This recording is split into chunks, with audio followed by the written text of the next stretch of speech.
I am an intrapersonal relationship coach. So what I do is I work primarily with the relationship that you have with yourself, but that often does seep over into other relationships. So this class is probably going to lean more towards people that are currently partnered, married. And if you're not, these are just some great tools to put in your toolbox for when you do get into a relationship.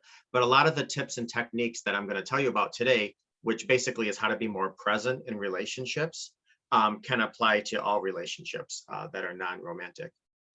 All right. So let's see here. These tips, like I said, can be placed in your toolbox for either future use or to share with others that may benefit from them. I'm going to start with saying relationships thrive when both partners play active roles in the relationship.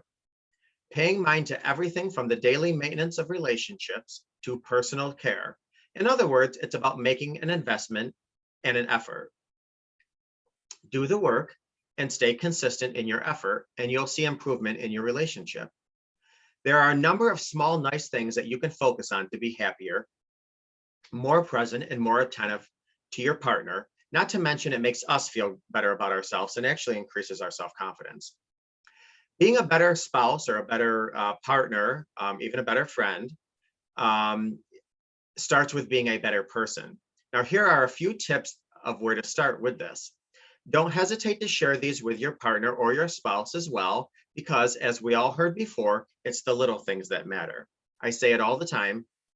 Relationships are like an emotional bank account.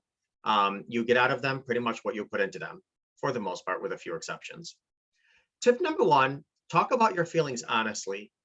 When asked how your day is, share something that made you upset or annoyed.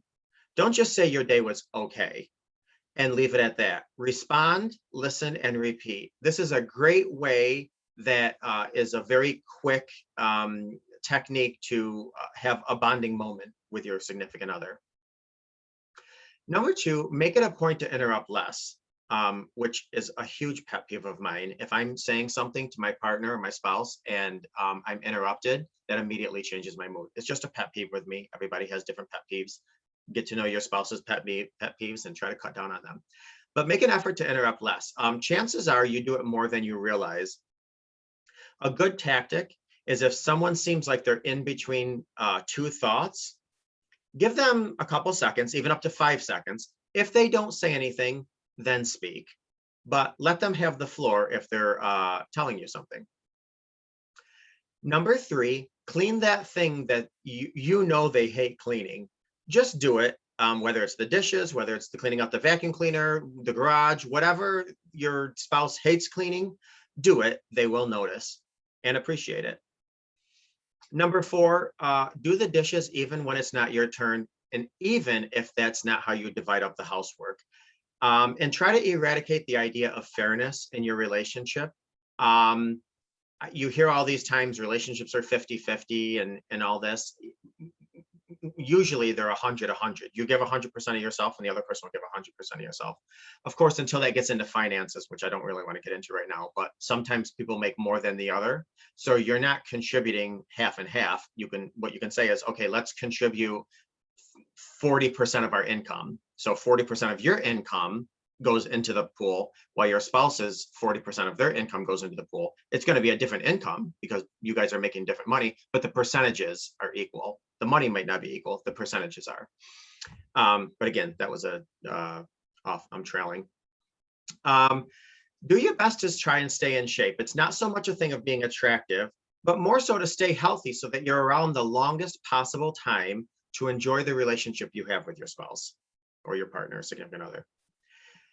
Number six, remember, your partner or spouse is not your therapist. Confiding in your partner is a great way to be intimate and feel close, but there's also a thin line between confiding in your partner and your partner becoming your full-blown therapist. Yes, it's good and essential to share your anxieties, fears, and frustrations, big and small, with your partner or spouse, but he or she cannot be the only person you turn to for advice and counsel. Try to find friends or a mentor that you can lean on. This has the dual benefit of getting different perspective on things as well, while also developing and strengthening those friendships around you too. So it serves a lot of purposes. You are going to your spouse first, but you know, I talk with a lot of spouses who maybe they have slightly different beliefs politically. Maybe they have slightly different beliefs spiritually or biblically. Maybe they have slightly different beliefs philosophically or psychologically. So go to your spouse, to get their input. But also, you might want to go to somebody who is going to feed you what you need or give you a different perspective, and not to overwhelm your spouse as well. Number 7, and this can be a difficult one, be nice to their friends. For no other reasons than they're your spouse's friends. They're the friends that your spouse chose. I mean, you don't have to like them, love them, emulate the friendship, but try to respect the fact that they are their friends. It's who they chose, and be nice to them. Number 8, be honest even when it's hard. Confrontation is not always bad. It's critical to moving forward and growing together. I call these little stop signs in relationships. Nobody likes to differ or argue, with their spouse, but they're important, especially because I always say you're a different person today than you were 5 years ago. You're going to be a different person 5 years from now than you are today, and so is your spouse. There's going to be confrontation. There's going to be things that kinks you constantly have to iron out. Number 9, explain why you're excited about the things that excite you. Don't keep your partner or spouse on the outside of things that you like. Excitement and passion are blue chips to qualities. Sometimes we'll just be driving down the road and my mind wanders and I'll start laughing. And so my spouse will say, "What's so funny?" And it's corny as anything, but I think it's important to kind of share that, to let your spouse into your, intimate corners of your mind. It brings you together. Number 10, if your partner or spouse seems like they want to be left alone, don't take it personal. Don't take it as a rejection. Just give them the space and time they need. We're all human. I mean, we can love our spouses and love our kids, but we can also like our alone time. Number 11, leave work at home. Do everything in your power to sign back on when you get home. If you must, check into work as infrequently as possible. A great way to suck the life and romance out of a relationship is to make all of the conversations and time with your partner about work. Of course, you'll go through periods where work dominates your time, so do all you can to leave work at work. And I'll even add kids too.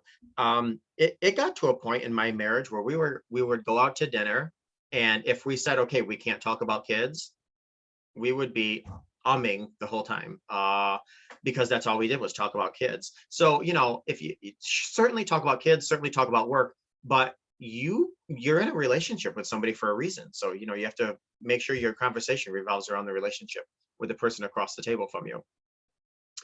Number 12, does your partner like SMPDA? I know that sounds a little adultish, but actually it's social media public displays of affection. If they're fine with it, then why not post something cute about them online? It could be anything from a post to a poem to even a heart emoji on a message that they wrote. Number 13, don't hold back the small, insignificant compliments.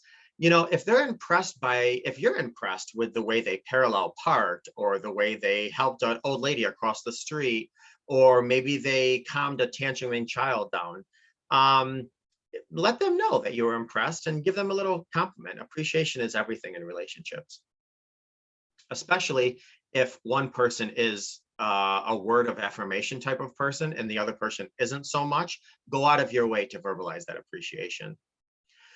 Number 14, be the keeper of your love story. Get nostalgic about your relationship from time to time. Reminisce about how you met, and bring it up with friends if that's something that your partner or spouse enjoys. Number 15, write down the little things that you're upset about before vocalizing them to your spouse. This exercise, while simple, has proven to help relationships, because basically, so many times in the heat of the moment, we bring up something and it just brings the mood down. That's number 1. Number 2, sometimes when you write things down, you can actually get a clearer thought or perspective on how you want to actually convey that to your spouse, so that he or she doesn't get defensive. And then number 3, when oftentimes you write it down and you come back to it at a better mood when your spouse or significant other may be receptive to it, you realize that it isn't even something you want to bring up anymore because it's not a big deal. I mean, after all, isn't the old saying, don't sweat the small stuff? I mean, definitely, if something needs to be addressed, address it. You both deserve that. But there's also a time and a place for things as well. Number 16, I think I've mentioned this before, put your phone away. Um, Playing with your phone is very dismissive, especially when somebody that you love is around you and they're trying to talk to you. You're half-heartedly listening to them, and it's very reductive. It's very disrespectful.